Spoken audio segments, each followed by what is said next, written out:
ঘটনাবহুল ৮০ দিনের দীর্ঘ পরিক্রমায় শেষ হতে যাচ্ছে ভারতের লোকসভা নির্বাচন। সপ্তম ধাপের নির্বাচন শনিবার সকাল ৭টায় শুরু হয়ে চলবে সন্ধ্যা ৬টা পর্যন্ত। দেশটির নির্বাচন কমিশনের তথ্য অনুযায়ী এদিন ৭ রাজ্য ও ১ কেন্দ্রশাসিত অঞ্চলের ৫৭ আসনে হবে ভোট। এর মধ্যে পশ্চিমবঙ্গে রয়েছে ৯টি আসন। এছাড়া উত্তরপ্রদেশ ও পাঞ্জাবে ১৩টি, বিহারে ৮টি, উড়িষ্যায় ৬টি, ঝাড়খণ্ডে ৩টি, ছত্তিশগড়ে ১টি ও কেন্দ্রশাসিত হিমাচল প্রদেশের ৪টি আসনে হবে ভোট গ্রহণ। সপ্তম ধাপের নির্বাচনে আলোচিত প্রার্থীদের মধ্যে রয়েছেন বর্তমান প্রধানমন্ত্রী নরেন্দ্র মোদী। উত্তরপ্রদেশের বারাণসী আসনে লড়বেন তিনি।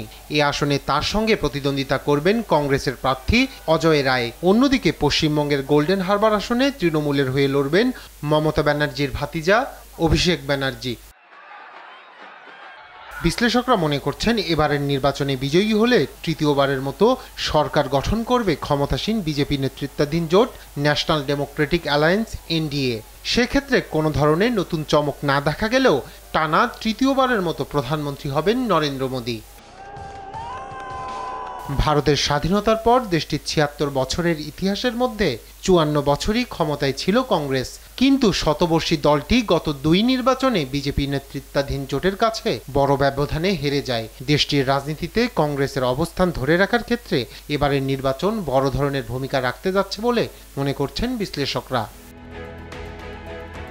এর মধ্যেই কংগ্রেস নেতা রাহুল গান্ধী দাবি করেছেন, ৪ জুনের পর প্রধানমন্ত্রী পদে থাকছেন না মোদী। এটা নির্বাচনী মাঠের ফাঁকা বুলি নাকি ভোটের মাঠের বাস্তবতা, সেটা প্রমাণ হয়ে যাবে ৪ঠা জুন।